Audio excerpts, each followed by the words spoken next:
গেল বছরের জুলাইয়ে খবর আসে ক্রনিক ভেনাস ইনসাফিয়েন্সির নামে একটি শিরার রোগে ভুগছেন মার্কিন প্রেসিডেন্ট ডোনাল্ড ট্রাম্প।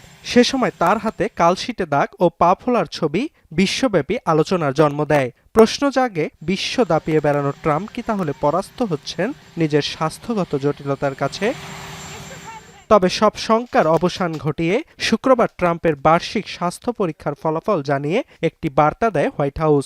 জানানো হয় ট্রাম্পের হৃৎপিণ্ড, ফুসফুস, স্নায়ুতন্ত্র সহ অন্যান্য শারীরবৃত্তীয় উপাদান ভালো রয়েছে এবং তিনি প্রেসিডেন্টের দায়িত্ব চালিয়ে যেতে পুরোপুরি সক্ষম। কিন্তু ট্রাম্পের ওজন নিয়ে কিছুটা উদ্বেগ জানিয়েছেন হোয়াইট হাউসের চিকিৎসক ক্যাপ্টেন শন বারবারাবেলা। কেননা এবারের স্বাস্থ্য পরীক্ষায় ট্রাম্পের ওজন গেলবারের চেয়ে প্রায় 7 কেজি বেড়েছে। এ কারণে চিকিৎসক তাকে খাদ্যাভ্যাস ঠিক রাখা এবং ব্যায়াম করা ও ওজন কমানোর পরামর্শ দিয়েছেন।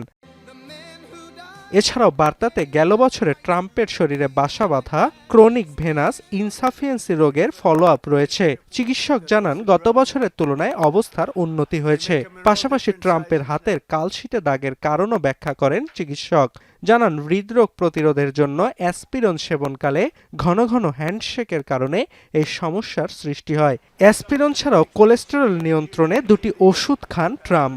যদিও চিকিৎসক বলছে, বয়সের চেয়েও মার্কিন প্রেসিডেন্টের হৃদরোগের কার্যক্ষমতা দারুণ। প্রেসিডেন্ট হিসেবে দ্বিতীয় মেয়াদে দায়িত্ব নিয়ে গেল মঙ্গলবার Walter read national military medical সেন্টারে স্বাস্থ্য পরীক্ষার জন্য যান ট্রাম্প। এরপর ট্রাম্প দাবি করেন সবকিছু ঠিক আছে। আগামী মাসে 80 বছরে পা দেবেন তিনি। অর্ণব প্রসাদ, এখন বিশ্ব।